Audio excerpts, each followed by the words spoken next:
राज्यामध्ये सध्या भोंदू बाबा बलात्कारी बाबांचं पीक मोठ्या प्रमाणावर गेल्या काही वर्षात आलेलं आहे. अशोक खरातच्या अगोदर पारनेरमधल्या एका बाबाने एका मुलीवर अत्याचार केले. आता काल परत नांदेडला गिरी महाराज नावाच्या एका महाराजाने एका महिलेवर अत्याचार बलात्कार केले आणि तिला पैसे देऊन प्रकरण मिटवण्याचा प्रयत्न केला. त्याच्यावर एक गुन्हा दाखल झालेला आहे. अशोक खरातचं प्रकरण खूप मोठं आहे, मोठं रॅकेट आहे.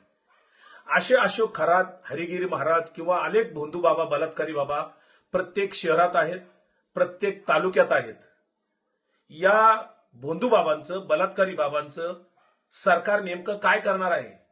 जादूटोणा विरोधी कायदा या राज्यात असताना या भोंदूगिरीला सरकार आळा घालणार आहे की नाही? कारण हे भोंदू बाबा, बलात्कारी बाबा जनतेचं आर्थिक, मानसिक, शारीरिक शोषण करत आहेत.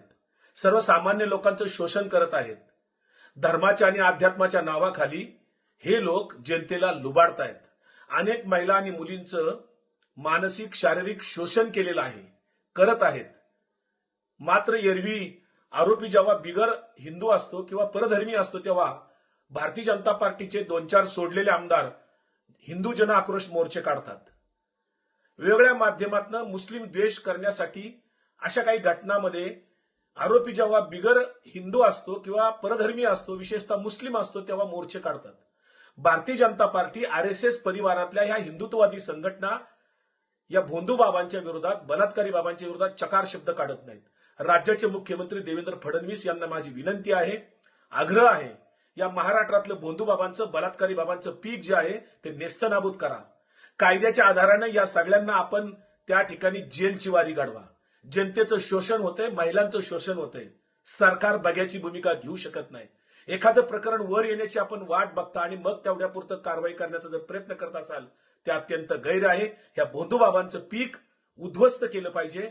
प्रत्येक तालुक्यात, प्रत्येक शहरात असे भोंदू बाबा गल्ली बोळात तयार झालेले आहेत. सरकारने याला आळा घालावा, कायदेशीर कारवाई करावी.